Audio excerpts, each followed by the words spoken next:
Good morning, and welcome to Who Am I? Glad to have you back. Glad to be back, actually. That's probably more true because as of this moment, no one is back.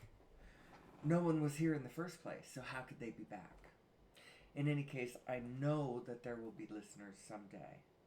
And there was a yesterday's show, and now there's a today's show. And if you were listening yesterday to yesterday's, and now you're listening to today's, welcome back. Who am I? What is this show? Well, it's sort of a project I'm working on, the Who Am I project. And it has to do with, I do have an agenda, and I have a thesis. The rules of the game is we sit in this space for an hour and a half, give or take 10 minutes. And the discussion is non-resistant. We're just talking, we're spitballing, we're just looking at the world, we're telling stories, we're thinking about ourselves. Now the question is, who am I? Who am I? Who am I as a human being? Who am I as a human species? Who am I as an individual? Who am I as a powerful creator? Who am I as a consciousness? Who am I as an individuated consciousness connected to universal consciousness? Who are we as a superorganism upon this planet? Who are we in that sense? And where have we come from? What have we been doing for the last, you can ask the question generally. I wouldn't go back farther than 200,000 years, although generally you can skim a little bit in the way distant past. And then there was that moment about 200,000 years ago where I think something very significant happened to our species.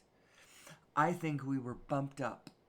I think somebody took a naturally occurring primate species of some sort on planet Earth and bumped us, gave us a little extra something, gave us our neocortex is what it gave us in our physical mind an ability to think in an overview manner, not just focusing on the environment and pinging off of it.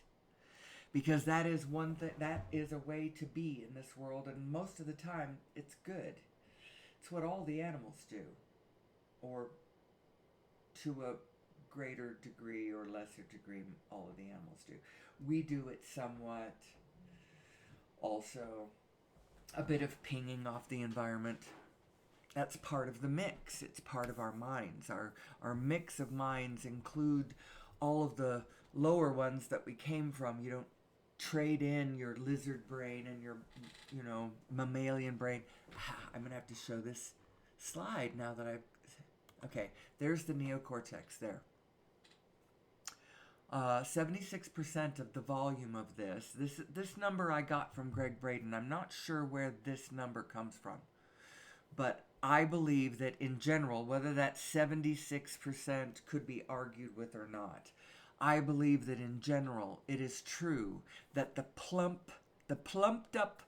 pimped out volume of our neocortex comes from human chromosome number 2, which is a fused chromosome. It's not just a naturally evolving chromosome. It has been fused. Now, whether you could argue, and I don't know enough about genetics to know whether it would even be a good argument, and if you're not a geneticist, you probably don't know either. You could argue that isn't it possible that those two chromosomes fuse together in some natural event? Here we go. Here's the full abstract from this. I didn't explain this. This is an article from the Proceedings of the National Academy of Sciences, which is where our different scientific disciplines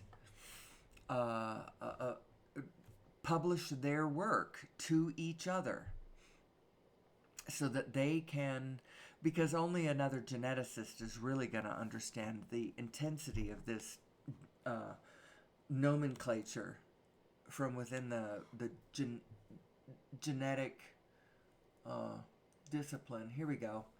This is what this article is saying. It's saying we conclude that basically the stuff that they're talking about through the whole article, that it's a relic of an ancient telomere to telomere fusion and marks the point at which two ancestral ape chromosomes fused to give rise to human chromosome number 2. So basically they're just looking at this string of DNA and whatever, the genetic readout. You've seen them all the time on like Jerry Springer. No, that's not where you see it. Wherever you've seen that, what it looks like, what a genetic readout looks like. So it's all the sequences of all of the components.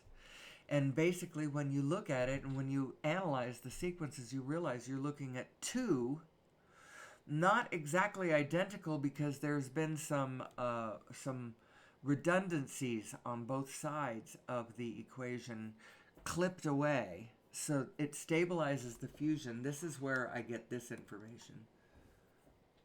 Actually, it was Greg Braden that pointed me to this, but he doesn't baldly ever use words like GMO, genetically modified.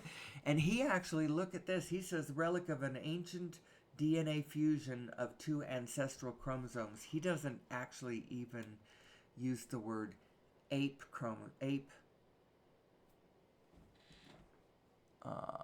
two ancestral ape chromosomes. He's not as bald as that. I think he's trying to not be controversial in his bigger audience. Not everybody's ready for, some of this. Now, if you're wondering what axe these people had to grind, I don't think they had any axe to grind, and as far as I know, they aren't behind any kind of movement trying to do anything with this. They're just saying, hey, we're geneticists, and looking at this is what it looks like to us. And then they kept on being geneticists. But I'm looking at this going, isn't that interesting? Isn't that interesting? And doesn't it just fit? It really fits. There's something different about us. There's something both marvelously wonderful about us and something kind of off about us. And don't we wonder, who am I? Who are we? Where did we come from? Where are we going? How does this work? So let's assume just for a minute that we are genetically modified. Okay, now what? Well, it means a couple things. First of all, it means that we have had extraterrestrial contact. So we can just get over that in our collective place where we think about our past and who we are. Like when you go to the national the National Natural History Museums and stuff, where they tell you the story of our past. Who are we? Do you ever see any of those museums talk about our extraterrestrial heritage? Do you ever see any of those people talking about trying to put together a map of all of the pyramids everywhere on the planet and think about what all of this means when you put it all together? Do you see that in our own National Natural History Museums? No, you don't. You don't see any mention of any extraterrestrial ancestry, contact, connection, influence, nothing. No, they don't say, except for maybe over in the very back, there might be some little blip about the history of UFOs and how people have been talking about having seen them. That's a safe direction to come from, right? Because it's true. A lot of people talk about UFOs. That is non-controversial. But who are we? Who are we really? Let's just assume for a minute that we have extraterrestrial heritage. Now, this actually does not mean we have any alien genes. Nobody's ever found any alien genes in us, at least not that I know of. I don't know. Greg Braden has a really interesting story about how the elements in our DNA, the way they're arranged. Now, elements traditionally, there is a letter associated with the chemical elements. And it's actually very complex what he does. But it turns out that if you string together the letters the way they're sequenced in our DNA, they spell out words. And they do it in a number of languages, ancient languages. You can see it's Sanskrit and Hebrew and there's a couple of other languages that we know enough about the languages we can still tell what they say. But they spell out something like God eternal in the body in all these different languages. And so he claims that there's something, I don't know what he's claiming there. That one I look at it and I go, that's very interesting, but I don't know what to do with that one. This one he brings up, and I know what to do with this one.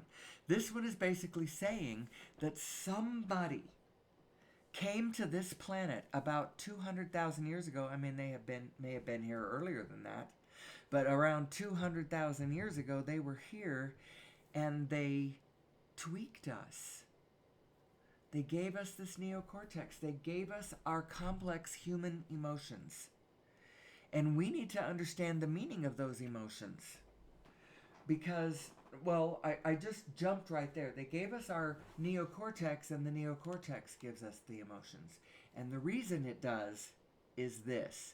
The neocortex is your overview mind. It's your broader context mind, the one that we're using right now, because we're talking about big picture, big story, big time, overview, more than just me, my whole people, and more than just my time, but over time. So I need to refer to an aspect of myself that is equipped to leap to the broader picture. This is my neocortex. Now, why does it give you your emotions? The reason it gives you your emotions is your neocortex can take, your overview thinking mind can take thoughts about things. You look at the world, you take thoughts, you have beliefs that are these vibrational frequencies that you hold. They're ideas that you've incorporated. They're things that you're running with, and they have a frequency, and depending on how that frequency relates to the frequency that your other mind is thinking, which you may not know that you have another mind, you actually have a vibrational overview mind that is already looking at the bigger picture, that is already taking in everything around you.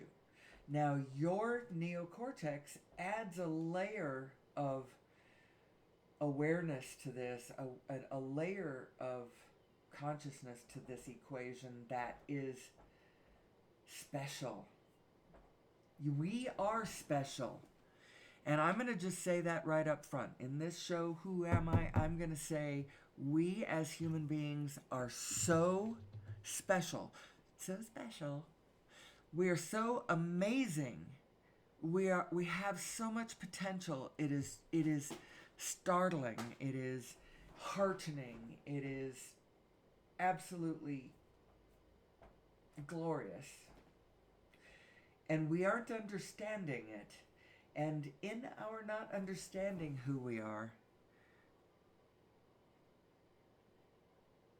when we bang around anyway, we can be like a bull in a china shop. And a bull in a china shop, the reason that analogy is good, because that bull is not intending to do what he's doing, but he's very destructive. And we are kind of like that everywhere where we do not know who we are. We are destructive. We are in chaos. We are out of alignment. We are out of step with the rest of the field around us. We should be stepping in step with the rest of the field around us. The synchronicities should be flowing fast and hard, and we should be marveling and wondering and rejoicing every step of the way. This is supposed to be fun, people. It is supposed to be fun, and we have made it a pill. In our seriousness, we have made it a pill. We don't understand how cool this really is. And the key to, I think, understanding how cool this really is, and this is part of my who am I question, is to add into the mix an understanding of the medium we are swimming in, this field, this divine matrix that we are all connected to, this quantum field, this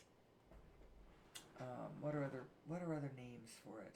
Anyway, this field that we are swimming in, that is creating this manifesting reality creator field that we are in, is so capable of producing anything that we want. Honestly, it can produce anything we want. How do you get it to produce what you want? You have to focus on what you want. Now, a lot of people think that's what they're doing, but that's not what they're doing, because they're translating it into a physical thing, noticing it's not there, and then focusing on that, and imagining that they are focusing on what they want. But what I just described, that's not focusing on what you want. If I tell you focus on money in order to produce money, you might just turn and look at your bank account and spend all of your days noticing that there's no money in it. That's not focusing on money. That's focusing on no money. And there is a difference. Every subject is both its presence and its absence of that subject, whatever it is. There's the isness of it and the is notness of it, and which one are you focusing on, the isness or the is notness, the negative or the positive? And it's really important, because anything that you focus on, you can get it to happen. Now, it has to be in alignment with what you know, with what you believe, with what is true, with the laws of the universe, and with all of the field around you, because you are not in this by yourself. We are all in this together. We are all in this together, and the secret to making it work, to making it happen, is how we identify. How you answer the question that what follows after you say the words, who am I? I am fill in the blank. And that is a moving target, by the way. That is not something fixed in some kind of fixed material reality that you can just let it rest over there, because physical reality, actual physical reality, is doing something interesting that you may or may not be completely aware of. Actual physical reality is winking completely out and completely back every Planck second. It's not a second, every Planck time unit. It is winking out of existence and then right back into existence, but it doesn't have to wink back exactly the same. And often it doesn't. But most of the time it does, and that gives you a continuity of experience as these virtual particles. So how is it, what do I mean? What's a Planck? What's the quantum field? Why does everybody talk about it? Makes you sound so smart when you use the Q word. Why do people talk about it? Why is it important? Because think of it as the Plancks. What's a Planck? it's a frequency, and it's a really, really, really tiny frequency. It's like the tiniest one that we can measure, because how we got it was we took a photon, which is really small, going at the speed of light, fastest you can go, going the smallest distance that it can go, which is its own diameter. So you can't have anything smaller going any faster, going any shorter distance. You can't have one any shorter than that.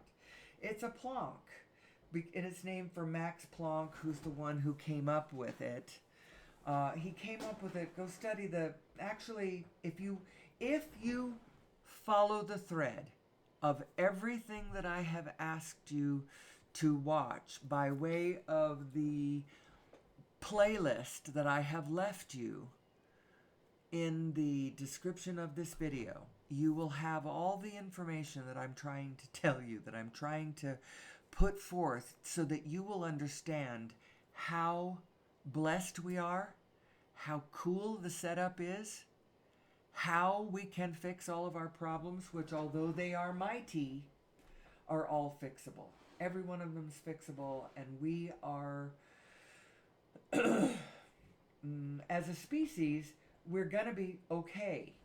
As a planet, we're going to be okay, provided that we are not more obstinate than we are open-minded. Because if we open our minds and understand what we have to work with, and then look at how the field is actually manifesting reality, and then go, oh, we can work with this. All you have to do is focus upon what we want. We have to focus on what we want.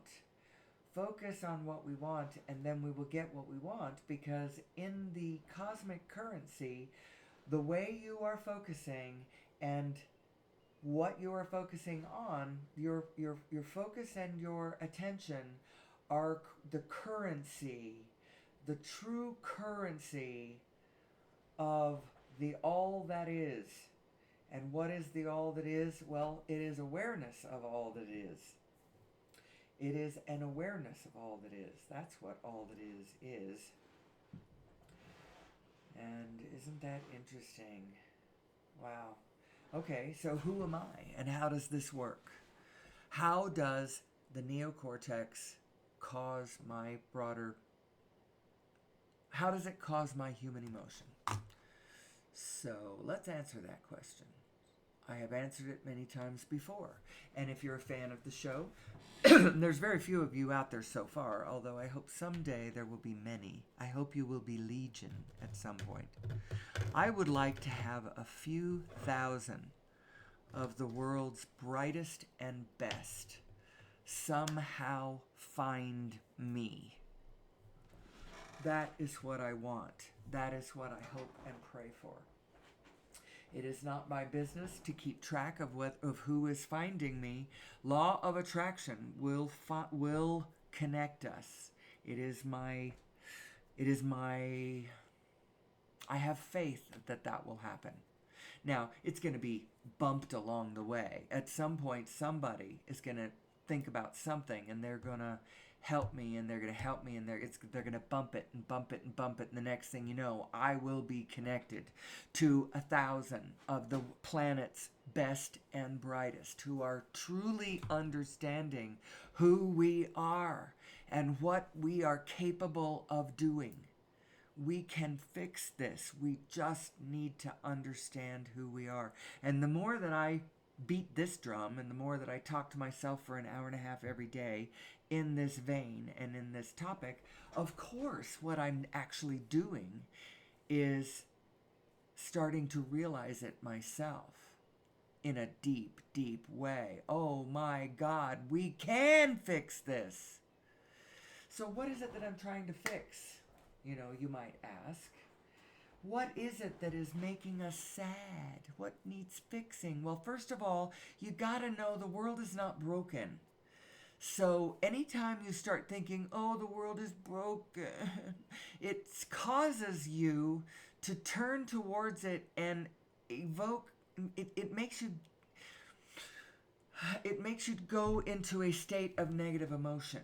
even if it's gentle negative emotion, or it might be quite strong negative emotion as you realize my planet is dying, my people are dying, elephants are being orphaned, polar bears are drowning, or whatever it is that Korean dogs are being tortured, and whatever it is that yanks your chain, the children that are starving or whatever. Actually, I have a very short litany list. It's huge, but I can say it really quickly. And I can say it without focusing over that direction in a real way that causes me to well up in negative emotion, which I don't want to do because it unplugs me from my source who knows that we are all right, who knows ultimately that the setup that we are in is blessed and made to fix the problem. We just have to understand the nature of the problem. I'm air quoting the word problem now. Here's my, air quotes, air quoting. The problems that we have, the problems are not coming from it being a broken world. It is not a broken world. Let me rest on chameleon eyes for a minute. It's not a broken world. The world operates perfectly. We just don't understand ourselves. That's my thesis. I think that all problems will be solved when we understand who we are. And the nature of this field, this divine matrix that we are swimming in, that is connected. It connects us to one another. All points connect to all points. It's a holographic setup. You are an important part of the whole. You couldn't not be because of the nature of this matrix. It is a wholeness. Everything is a wholeness. The whole thing is a wholeness, and every part is an integral wholeness to the whole. And you are too, and your consciousness is. It's like a fractal iteration of the wholeness. I have all the information from where I stand, and you have all the information from where you stand. And the difference is I'm going to iterate the wholeness in my authentic and diverse, unique way from where I am, my authentic way from where I am, and you're going to do it from where you are. And all of us are going to make this beautiful, synchronistic, harmonious symphony together. That's the way it's designed. There is only one of us here. We have got to co-collaborate, people. We are all in this together. And if you can't, in action, get it all together, get it in your head all together.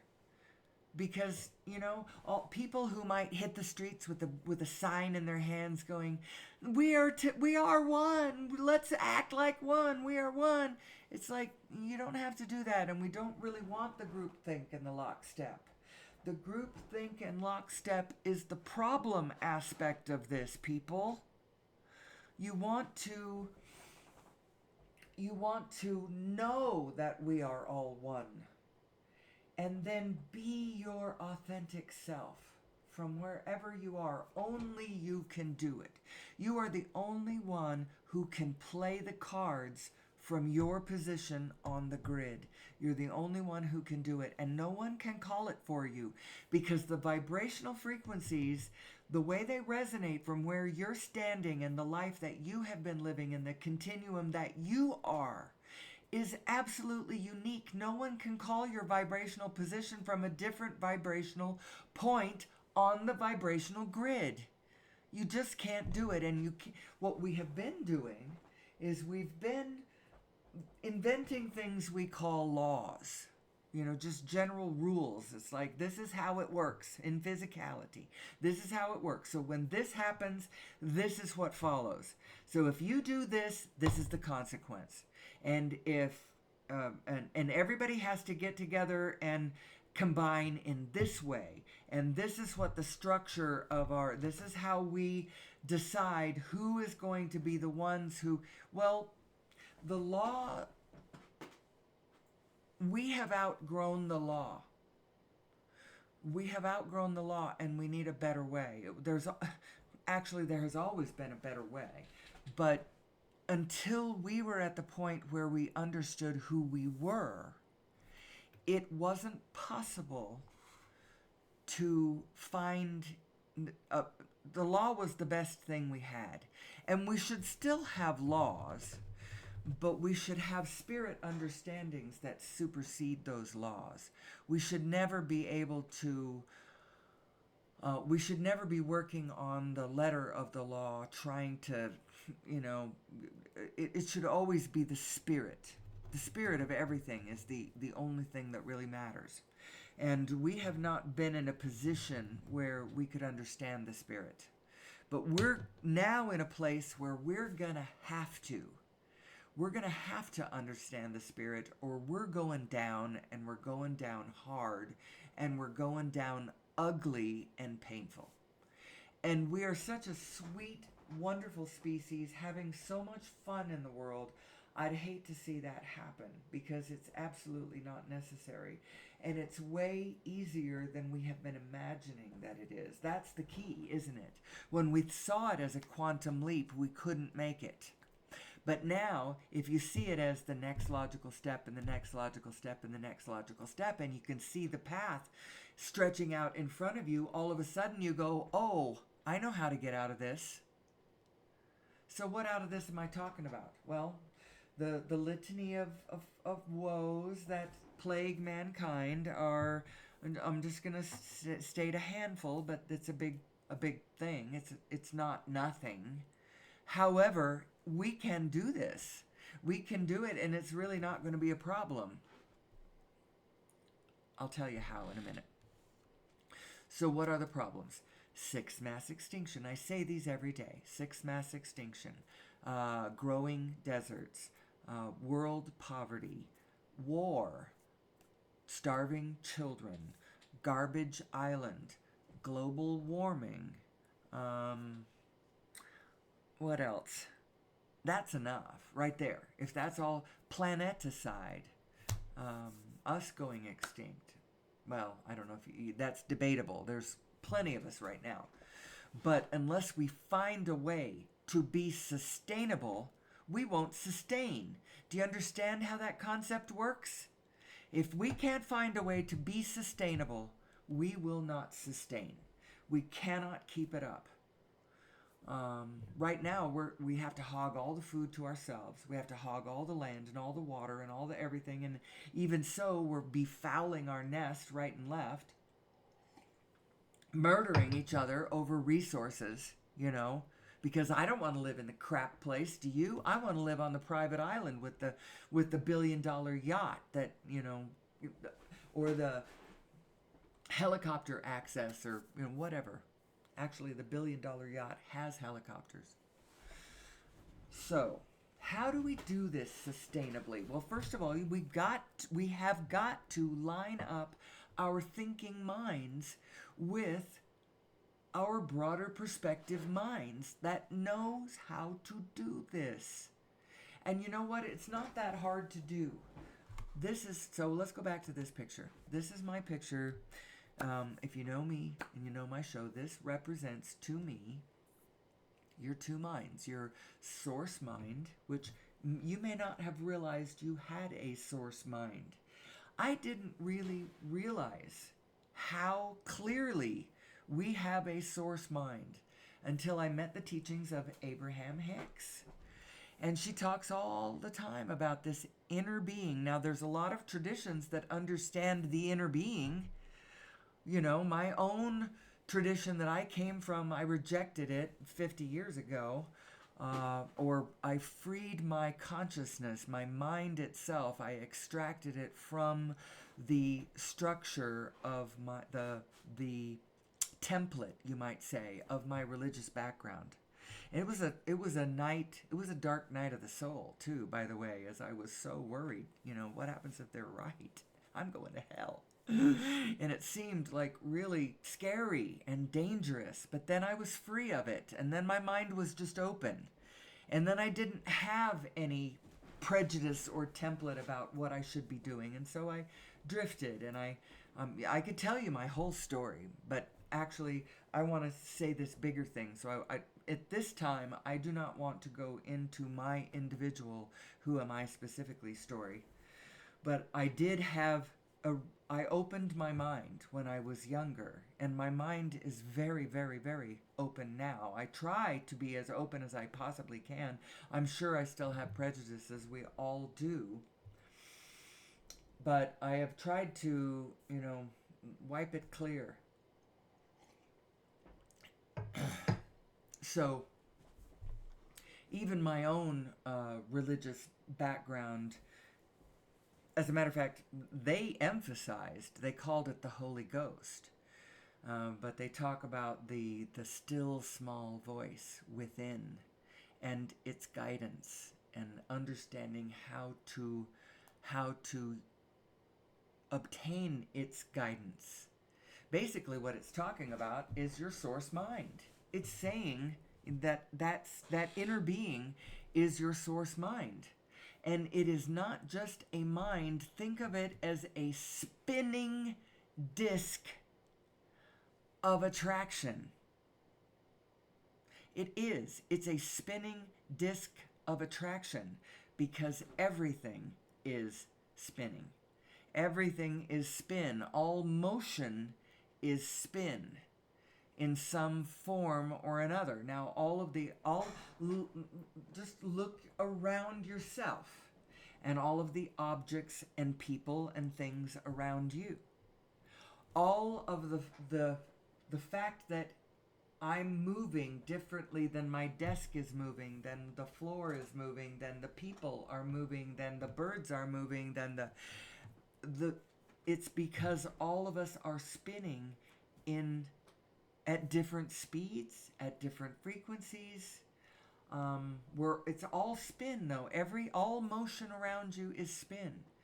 I remember when I first heard Abraham, it was really early on, and I had already met the ideas of Nassim Haramein, and I was thinking in terms, I'd watched all of Quantum Revolution, I had read all of Paul Levy's books, I was really interested in Eckhart Tolle. I did a 5-day retreat with him he conducted it, and I was one of the 700 people that showed up at the Omega Center back in New York in 2019, and I had already met those ideas when I first heard Esther say the words, Abraham say, call it a vortex. I about fell over because I was like, oh my God, it is spin. It's spin. Oh my gosh, it's spin. So your source mind and your physical mind are not just minds, they are centers of spin. They are centers, they are spinning discs of attraction, both of them. If you can get your physical mind, the physical mind is obviously the one over on the right, who is contracted into the specific and dialed into the specifics on the grid around you, because this is how your equipment works, your specific you, and then your broader perspective you is your source mind on the left. It's the big spinning disc it's the source, it's all things, it's the center of all spin, it's the spin we come out of, it's the spin we share with one another. It's how source mind is organizing all things, because all things are individuated spins coming out of the original spin. That's the organization. It's so simple, and yet it's so profound. And it's not just it sounds clinical and abstract and detached and emotionless when I say it how I just said it. But in actual fact, the analogy to the spin that the analogy to this spin that we all share, there's two analogies. It's the pull of love. It's how come we are drawn to one another. It's why we care about each other. It's where our love is. It is love. And it's gravity too. The understanding of this brings us to a deep understanding of both love and gravity, and ourselves, and the profound connection that we share with all of each other, and how to walk ourselves out of all of the problems that I just said a minute ago that we had. So I haven't said yet today how we get out of these problems. How do we do it? Well, I'll tell you what the first step is, and it's way easier than anyone has ever allowed us to believe. And we need to take back an understanding of how simple this is, and let's just do it. Just know that you can get up and walk across the room, and then just get up and walk across the room, and it's going to be as easy as that. It's not going to be hard. It's going to be easy. What may be tricky, now I think there's enough holes in the dike now that me broadcasting this, trying to say this over the air, is not going to be stopped. I don't think it's going to be stopped. I don't think somebody's going to be able to plug this hole up, and they're not going to come after me, and they're not going to murder me because of what I'm saying. Although 10 years ago they would have, 5 years ago they would have, and depending on how I push it in this moment, there might still be factions plenty interested in murdering me, but I'm nobody, I'm nothing, and I'm not pushing back against anybody. I'm not even going to push back against the billionaires, because the answer to fixing our problem is not to waste a moment pushing back against anything or anybody. That is just a waste of time. What we need to do is just move in the direction of what we want. And what is it that we want? Freedom from fossil fuels. And not just freedom from it in the sense that, okay, now we don't have anything fueling our... We want a better energy source. We need better ways to power all of the marvelous technologies that human beings have come up with. And I'll tell you right now, we have the technologies that we need in order to fix all of the problems that we have on planet Earth already exist.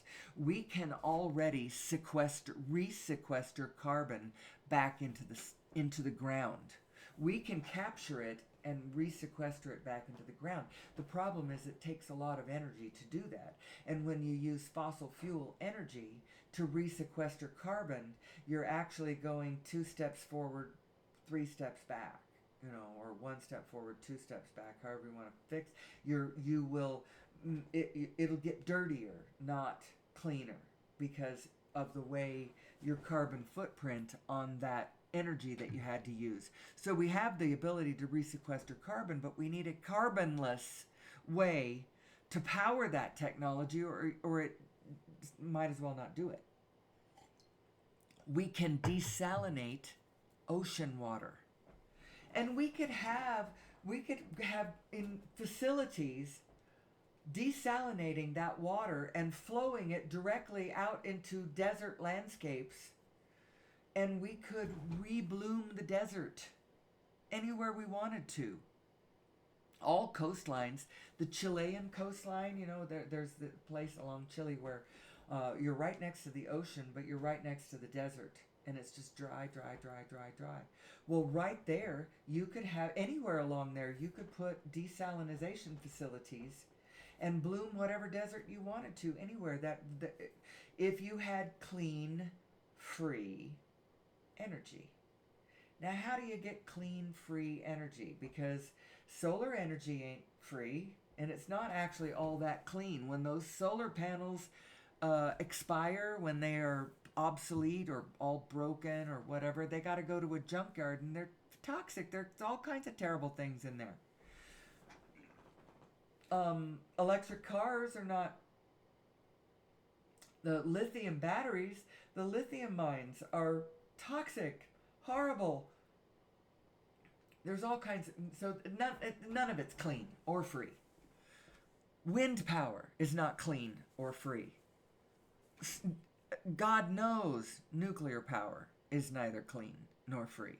Not only that, I postulate that we do not even want cold fusion as our answer. We don't even want that. And the reason that we don't want that is because we do not need the wires. We don't need the grid. We do not need centralized power plants and power. We don't need centralized power, period. There's a reason why the universe has diversified its power. The power source of the whole universe is everywhere. It makes everything equal all across the board. Absolute equality across the board. The center of everything is everywhere, and we need to learn from this. Now, I know we are afraid of each other, and it seems like a really bad idea to just let every goon, yahoo, and ignoramus with an axe to grind and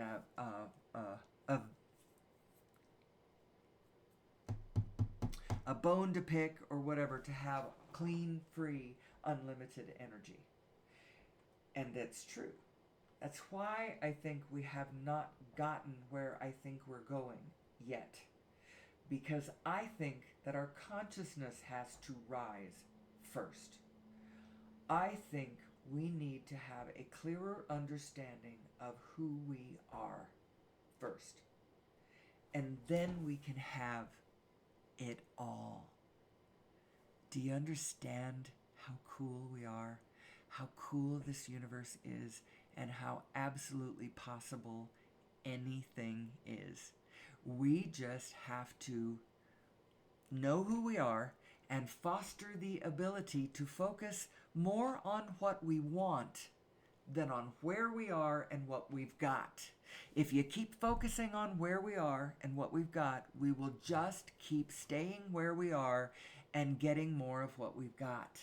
We've got to raise our consciousness, raise our eyes up off the ground and get it onto the road in front of us and understand who we are and what we're doing here.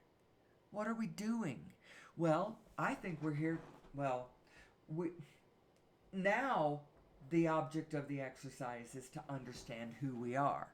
Why is that the object of the exercise? Because somebody created us. Somebody, genetically modified ourselves. And so we don't naturally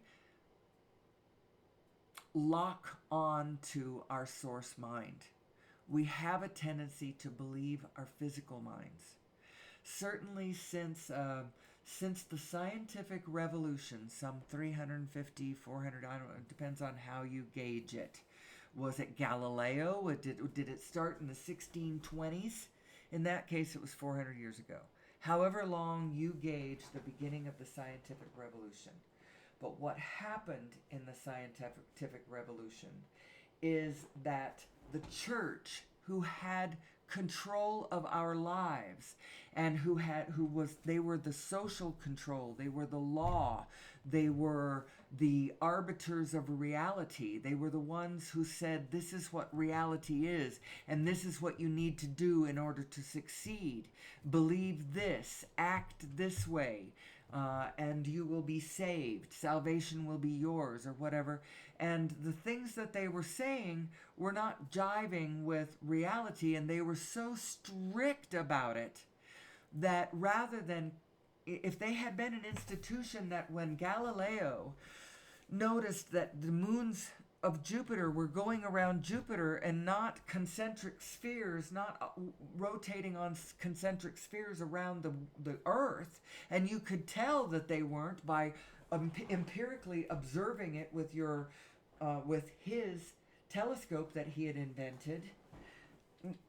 Instead of them having the humility to step back and say, you know what, let's rethink some of this. They couldn't do that, and so instead they threw him in prison. Anybody who questioned their version of reality, they had a thing right before this called the Inquisition, where they were taking people into torture chambers and torturing them until they professed to believe in Jesus Christ and the virginity of Mary and whatever things that they had to say that they believed in, or they would be burned at the stake. There was all kinds of really terrible things going on back then. And at some point, the church realized, there are things in physicality that I guess we have to concede that the Earth is not the center of everything. Things are going around the sun, and there's planets, and there's okay. This is what we're gonna do, people. When they couldn't stop science from proceeding forward in its objective, analytical observation of the physical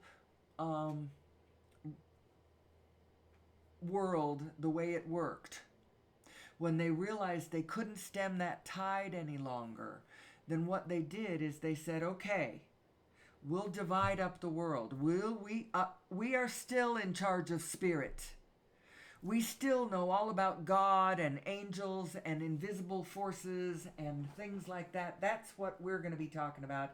That is our purview, says religion. You go on and talk about the physical world all you want, so they separated. The idea of one whole field starts looking at one aspect of the world, and this whole other field is looking at the other aspect of it. And we didn't understand how the two things came together at that point. And so it was okay. And so on we go for 400 years. But now we're sitting in a place where, you know what, there's only one universe. And it has both of these aspects. And both of these aspects harmoniously somehow blend into a oneness. And this is where your two minds come in, because your two minds can blend these two. Because one of your minds is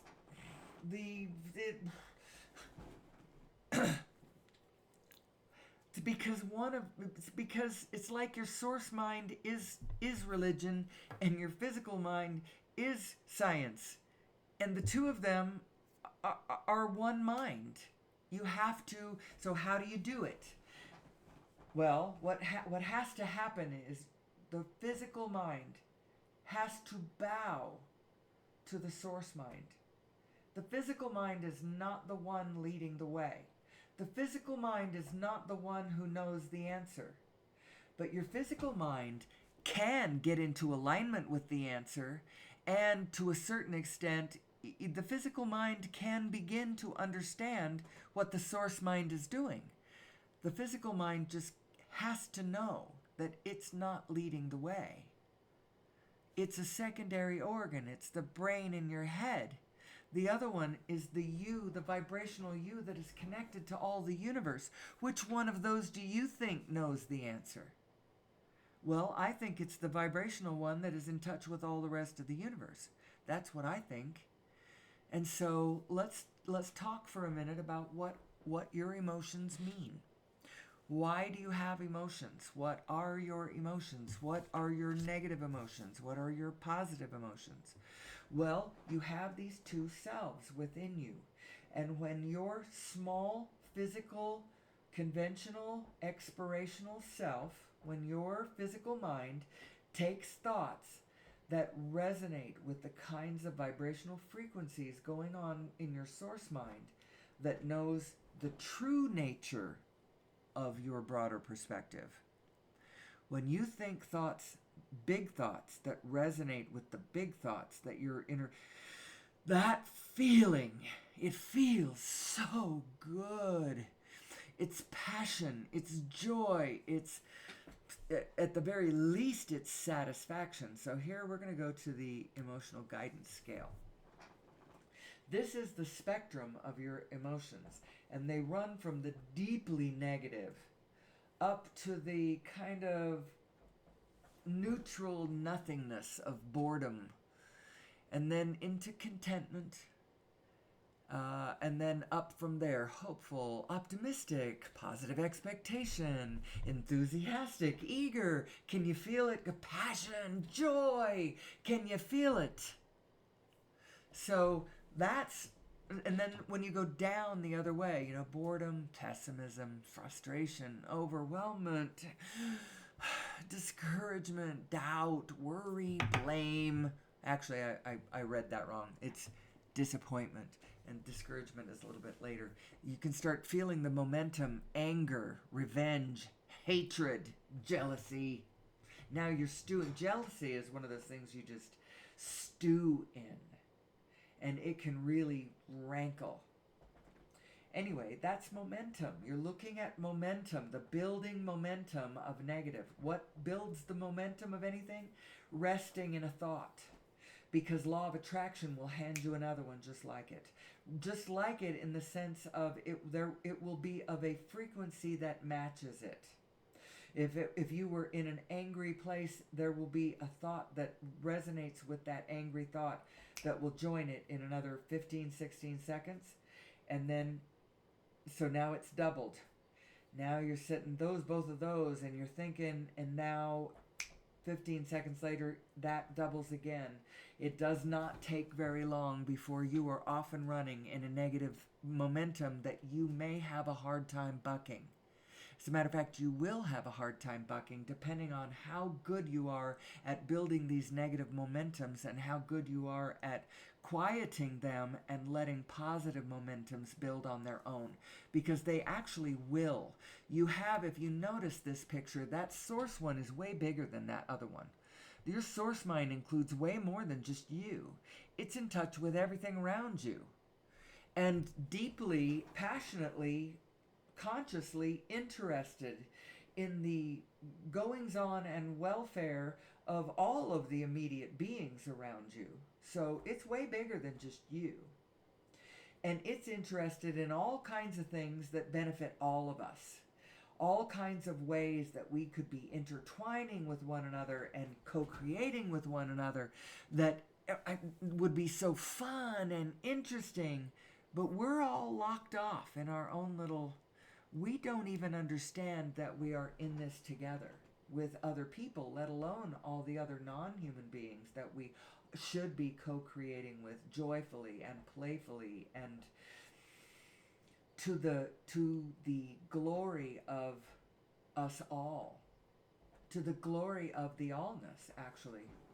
So, a lot of us are born and raised believing that the paradigm, the primary paradigm that it's like, it's not just, I'm not just going to say paradigm, but it's like we believe that the laws of the universe are this, that survival of the fittest, and so it's a competition between every one of us, on who it's eat or be eaten, kill or be killed. It's at a death match between all of us, trying to survive in this difficult. Well, that's not actually. That's such a distortion. It would be funny if it wasn't so destructive, us thinking that way. It is not survival of the fittest, it's survival of the fit, first of all, and the more fit that can be found, the more joyfully we all co-create. And so we don't want to, be with our boots at the throats of our enemies, to crushing all that... Actually, those at the top cooperate. Those at the bottom are the ones who compete for the scraps at the bottom. The ones at the top know that it's a glorious collaboration, and that the name of the game is actually he who collaborates with the most others wins the game, not he who crushes all of his enemies, and leaves them dead on the battlefield wins. That's a whole different game that we don't even want to have any part of. We do not want to have any part of. That is out of alignment with what your inner being knows to be true about who you really are and what would really float your boat, what would really make you happy. So, where do we go from here? I see we're coming up on the hour. That means we have about a half an hour left. I try to limit these shows to an hour and a half. At some point, someday in the future, I might up it back to 2 hours. It started out as a 2-hour show, but then my own personal schedule made it just easier if I stop at an hour and a half. Makes it easier. This morning I got up at a little after 4:30. Usually I get up after 5. But I wanted to get off. My husband and I are going to play golf this morning, and it's going to be a hot day. It's going to be a hot day, so we want to beat the heat. But that's neither here nor there. That's who I am, and we're talking about who we are. Who am I as a human being, and how do my emotions work? So think about this. These are two spinning discs of attraction, my source mind, my physical mind. They are spinning discs of attraction. In reality, they are spinning.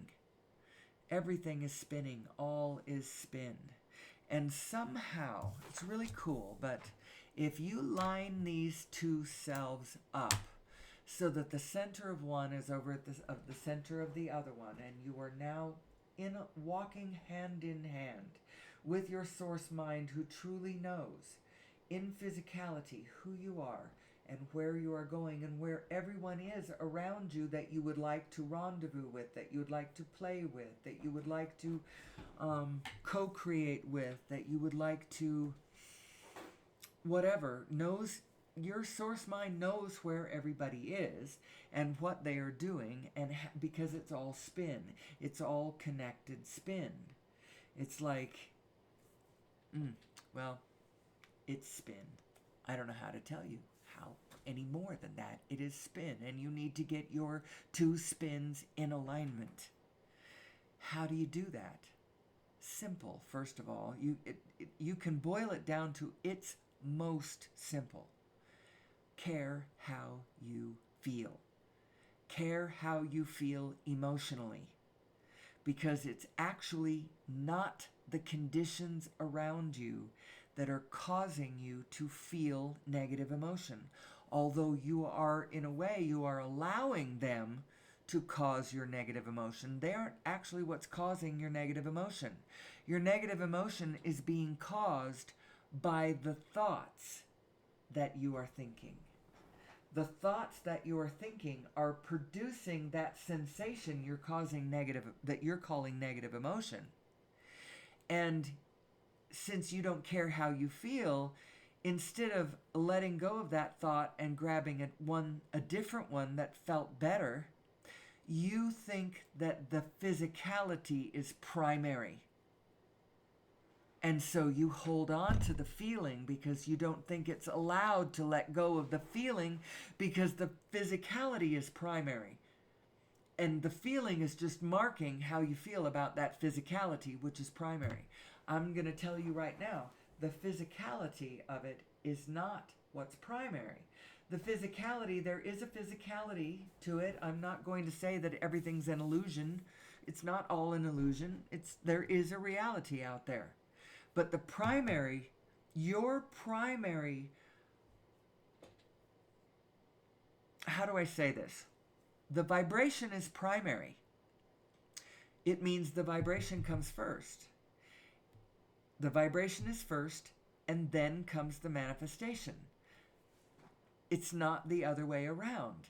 And so since your emotions are feeling the vibrational relativity of your thought. How do I say this?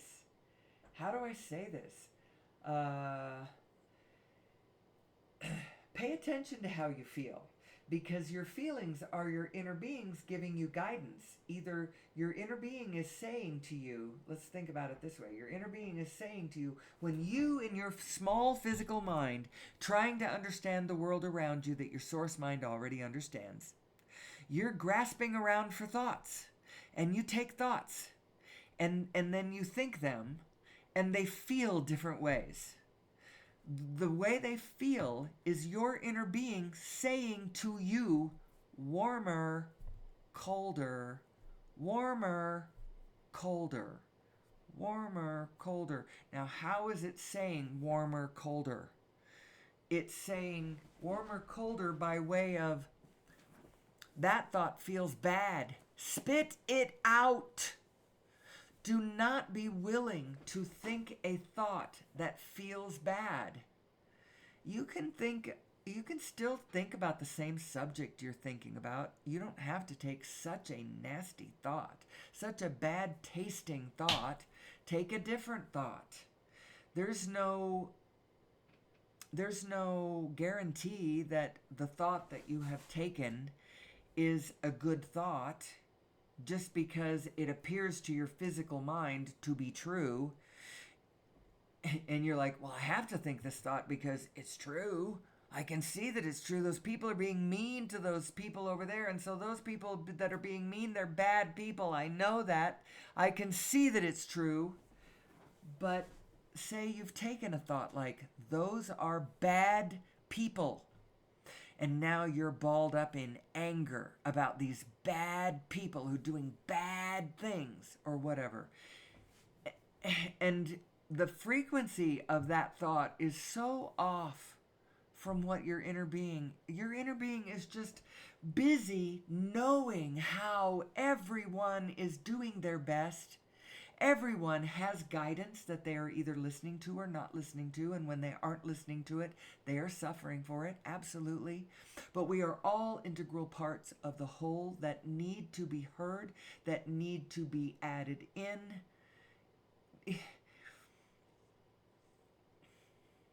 Let's go back to the emotional guidance scale.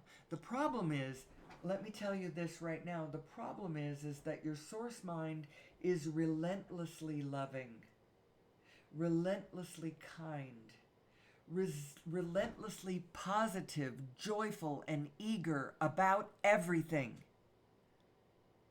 And if you are far, far away from that frequency in your small self, thinking angry, vengeful, small, little disempowered conclusions about the meaning of life or the direction of your path or the meaning of your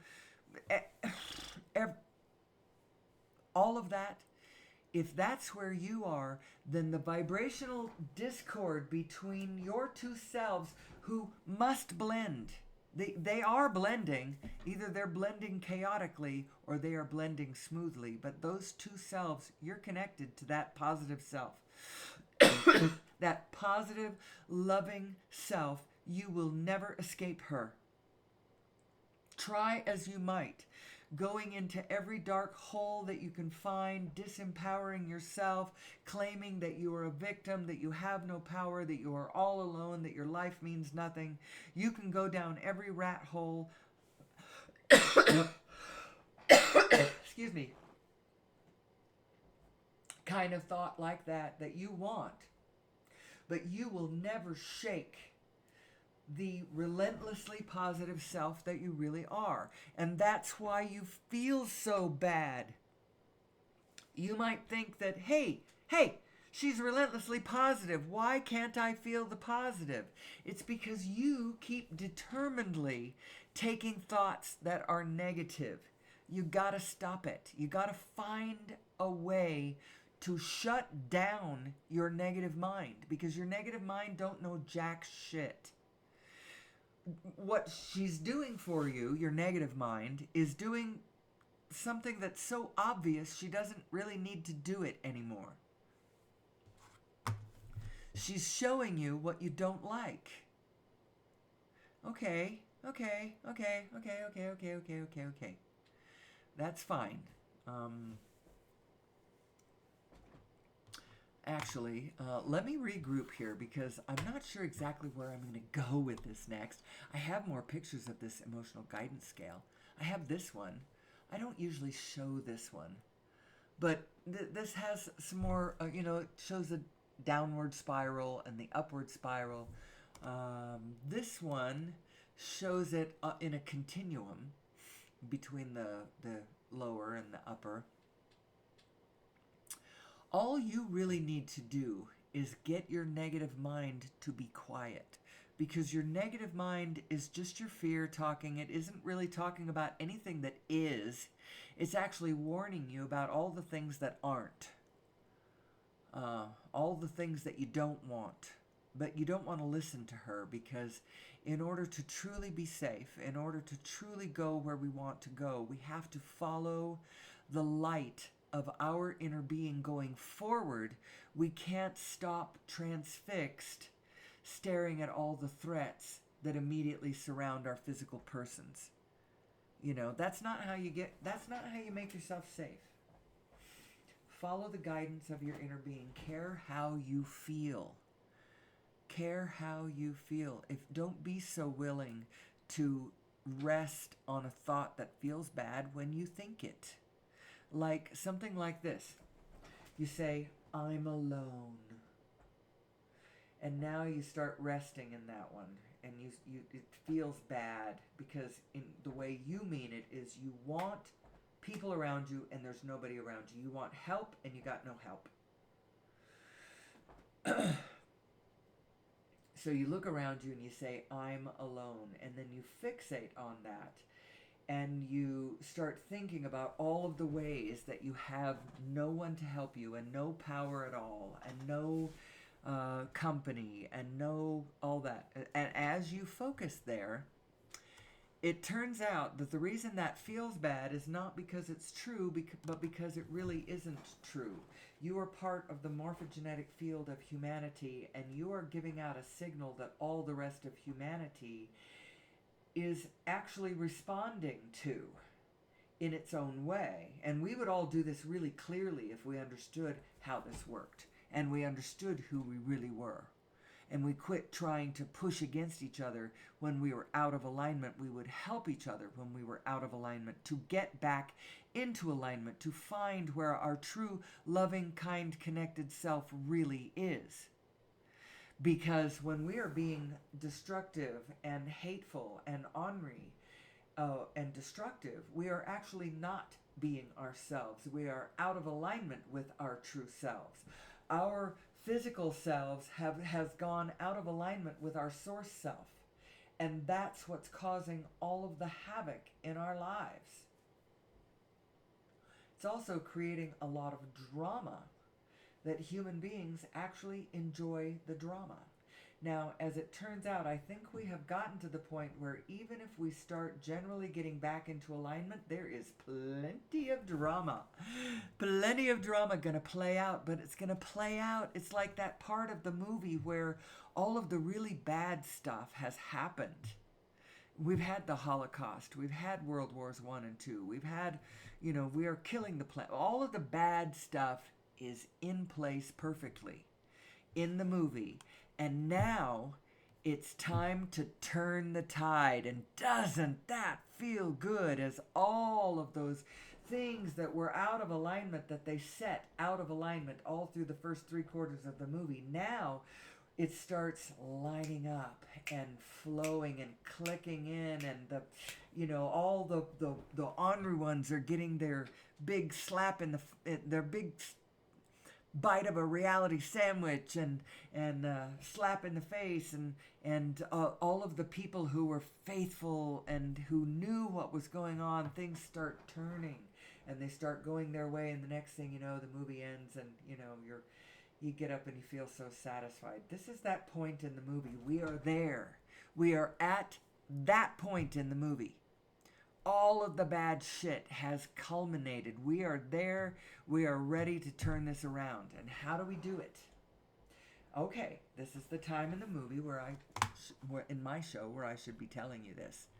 And I haven't mentioned this at all. So in the links that I leave in the description of this video, I give us a link to The Lost Century and How to Reclaim It. This is a documentary video showing the over-century brutal suppression of over-unity devices that will get us off of fossil fuels. Incrementally, easily, softly, gently, quickly.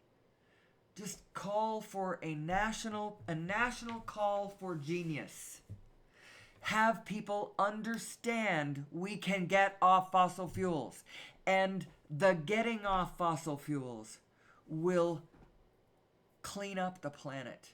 Now, I understand that we have one little problem, and that is we have a century of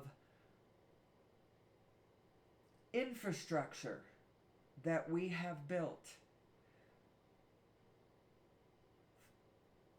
the way we distribute goods amongst ourselves, the way we get each other to to get up and go to work and create this stream of goods and services that is the supply chain of humanity. Actually, I understand that there are actually some problems about getting off fossil fuels, but we can do it incrementally, we can do it gently, and we can do it quickly using all the current infrastructure in place.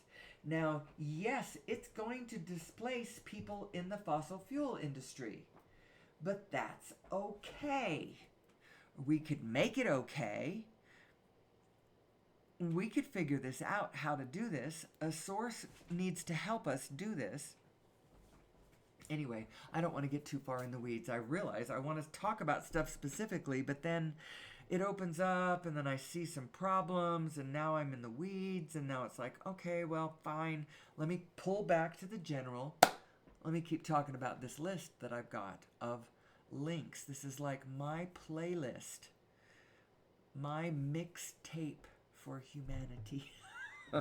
I'm sorry, I laugh because I don't really want to take myself that seriously.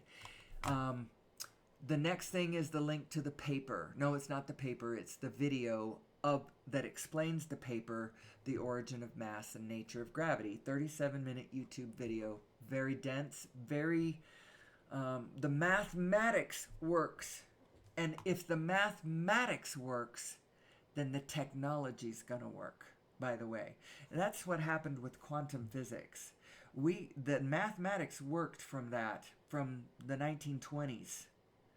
And that's why all of our technology works, even though we don't really understand it. So even this, you don't have to completely understand what I'm talking about, but know that the mathematics works. And you could understand what I'm talking about. And if the mathematics works, then the technology's going to work. So go look at that video. It explains both how reality is winking in and out across the event horizon of the zero-point energy field. This field, what is the zero-point energy field? It's where all the Plancks are touching one another and interacting with one another. They're like, it's this cosmic jiggle of space-time as everything is jiggling against everything all the time. Everything is interacting with everything all the time, causing this cosmic interference pattern that contains all the information of all the universes. And we will talk about that. We will continue to talk about that one because that one excites me quite a bit. As I realize how this works, it means that if we understood how this worked, we could easily move out of all of our problems. That's really what I would like to get to. I would like to get to a sustainable world because I want my world to sustain. I'm having a good time. I'm having a good life. But I'm not one of the several billion people on the planet who are not having such a good ride. We could all have an amazing, fun, blessed, bountiful, abundant life of grace and production. Well, that's the wrong word. I shouldn't have added that one. But we could build a sustainable future for us and all of the rest of the non-humans on this planet that we share. We could do that. We don't have to be in the paradigm that we're in, dealing with authoritarian psychosis. Look at North Korea. Look at what's fixing to happen in our own country. Whether or not, no matter who wins this fall, Trump is showing up at inauguration with probably thousands of his supporters armed, saying, no, we're the ones who won this election. Well, buckle up, people, because this one's going to be interesting. However, I Did you see that I'm actually not bummed out about this, though? The problem is not the system. The system's perfect, and we are wonderful, and we are glorious, and the field is set up for our success. We just have to understand who we are and how this works. So let's keep going. Quantum Revolution, that's that series that Nassim does over on Gaia. There's 12 episodes. I found the first episode, the science of a unified universe, or maybe it's the mathematics of a unified universe. I don't know. Science of a unified universe. That's the first episode. And then it goes into spinning space-time and black hole structure, and then the new model for the Big Bang, and uniting all the forces, and whatever. Those aren't the actual names of the episodes, but that's what they're all about, and how the mathematics works. What dark matter and dark energy actually is. It was a mathematical fudge factor because they couldn't account for all of the visible matter in the universe doesn't make the universe dense enough to act the way it acts. So there's got to be matter somewhere that we aren't counting. Well, the matter that we aren't counting is the spin. The spin of it all. The spin baked into the cake. And it makes the whole field way different. Way more dense. That spinning field of Planck's. Anyway, so let's keep going. The Connected Universe, that's that movie. It's narrated by Patrick Stewart. It was made back in 2016. The first paper that Nassim published, unifying quantum and cosmological physics, he published it in 2012. And 4 years later, it's a fairly major picture, The Connected Universe. I mean, Patrick Stewart is narrating it. It looks like a big production. The production value looks really good on it. Then I added this one recently, Living in the Future's Past. It is, it's not as good as the rest of the stuff. It's not as whole, but it gives you a sense of us as a superorganism. We are a superorganism with a supply chain and communications between ourselves, and transportation and production and educate. There are all these systems that we have collectively put together as a collective being that we are. So that's an interesting movie. Just go check that one out. Butterfly Dreaming, I do need to put a different article up here. I've been putting Butterfly Dreaming up for a long time, and it's great. But I should add another one talking about Wetiko. I will do that. Let me write that note. Wetiko. Yeah, I gotta go find a video or an article, not a video, from Paul Levy about Wetiko, which I didn't even talk about today. But if you're a fan of the show, you'll know what Wetiko is. And if you aren't a fan yet, go back. I have a whole archive, some 70 shows or so. 70 times I have published this. And I've done an hour and a half talking about the stuff that I talk about, and then published it. It's okay that it's not a smashing success right at this moment. It will be. And then Origin of Mass, Nature of Gravity paper, and then the little fun one at the end, the Whirling Dervishes video. This is just a light, it's spin, people. Actually, every day I should come up with a different video that demonstrates the spin. I'll see whether that's even possible, or at least change it periodically. But right now, that Whirling Dervishes video is good enough for me. All right, where else do I want to go with this? I haven't really done any of the math. I know for the last several days, I have missed this part of the program, so I'm going to throw this one in. So we are vibrational beings in a vibrational universe, and we are transmitting a signal to this vibrational universe through the output of, it's everything from the electromagnetic field in our brains and the electromagnetic field created by the beat of our heart, combined with the temperature. We are a carnal engine running at almost 100 degrees, and we have emotions that are putting out a signature. Our whole being is putting out a whole signature. Our brain and our heart are. So our wholeness, our realness is putting out one, and then our little human brain is putting out one. How are those two blending? Well, that's your emotions right there. But I have this thing right here which doesn't talk about our emotions, but it speaks to the vibrational nature of the universe. So these are cymatic patterns, cymatics being the study of the relationship between vibration and form. Because remember, I'm claiming that the vibration is primary, that the manifestation is secondary, which is why you need to pay attention to your emotions, because your emotions are vibrationally, they're a vibrational read telling you how well you are navigating the world. If you're in negative emotion, you're not navigating well. You are not blending your two selves. You are paying no attention to what your broader perspective, your true broader perspective, really knows about the situation, about what you want from the situation, about what you're trying to even do. You're all mixed up in your physical self. Your source mind knows exactly who you are and what you want. What you in your physical self want. It actually knows what you want, because every time you lived something in life that was less, you declared what you preferred.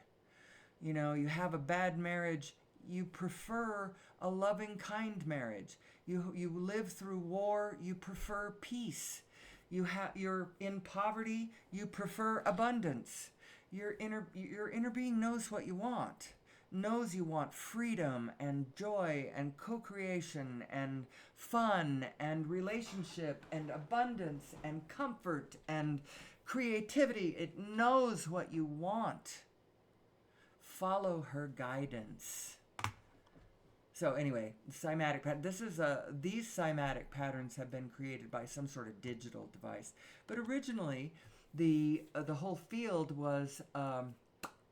It came from a man, Hans Jenny, who would take a metal plate, put a granular medium on top of the plate, and then pipe a frequency through it, and then he observed that it would create these coherent patterns on the plate.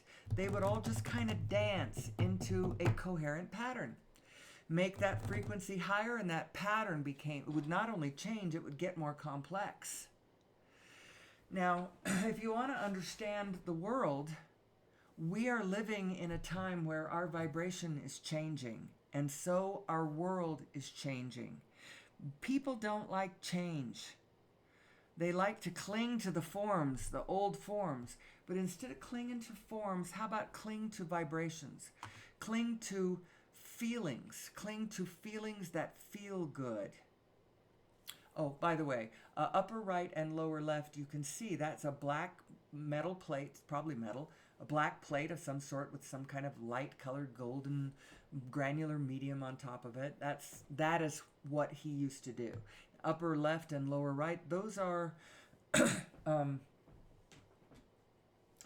cymatic patterns in nature, showing you how vibrational frequencies are creating these patterns on the shells of the tortoises and stuff. We are vibrational beings. We live in a vibrational universe. Quickly, before I get to the hour and a half mark, because I'm almost done with the show, this slide, it symbolizes to me the four general states of being are this represents your accelerator and your gas pedal. Your brake and your gas. This is your brake and your gas. When you go specific, you're putting on the gas. When you pull back to the general, you are putting on the brakes. If you're going negative, don't get specific. Pull back to the general. The more specific you get when you're in a general when you're in a negative position, the more you're going in the opposite direction of what you want to go. I didn't explain that very well, and I realize I only have 30 seconds left. Can I get in the 5 kleshas? The 5 kleshas, these are from Buddhist philosophy, considered to be the root causes of all suffering. Doesn't that just make sense? Who am I? Who am I? I don't think it's so much identifying with an imaginary self, but remember, if I am these two minds, if I overly identify with my physical self and do not realize that I am this bigger self, this continuum, this connected being that is bigger than me, that is older than, well, it is me. If I don't realize that and I identify only with the other one, then I start imagining that I am expirational, and I am not. I'm just wearing a coat this season that will expire. But the me that I truly am does not expire and cannot be hurt, cannot be harmed by anything in the physical world. I see I've gone over now. An hour and 30 minutes. Okay, well, that's fine. I pretty much did it. I'm glad you were with me today. I hope you will be with me again tomorrow. I had a lot of fun. I'm having more and more fun doing this, as a matter of fact. I hope that I will see you with me again in the future. Hold on one second. I'm going to end with this slide, not for any particular reason, but just because I like it, and I need to end. So these are the Planck units. Remember I told you it's a photon going at the speed of light, crossing its own diameter. Well, the length that it goes, so that tiny, it's not even the diameter of a photon. A Planck length is not even the diameter of a photon.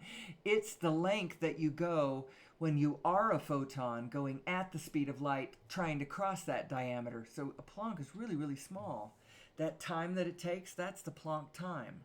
That's how often everything is winking in and out. Every Planck instant, it's the oscillators are oscillating across the event horizon.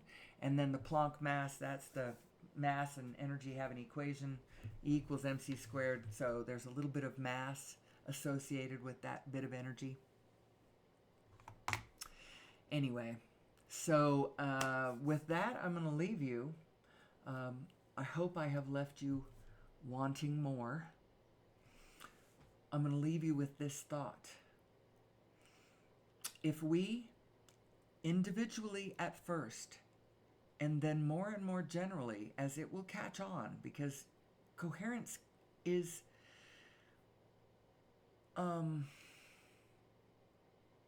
what's the word? Catching. It's contagious. Coherence is contagious. So at first it will be us individually, and then more and more it will be us generally. As we understand who we really are and how reality really comes into being, and what the laws of the universe actually are, how it works, we can fix every problem we've got easily, gently, sustainably, forevermore. But we've got to understand who we are. Who am I? And with that as my goal, my purpose, my intention, my focus, I leave you for today, and I will be back tomorrow. Until then, I wish you well. I bid you peace. I love you so much. And most of all, is it most of all? May the source be with you. Amen.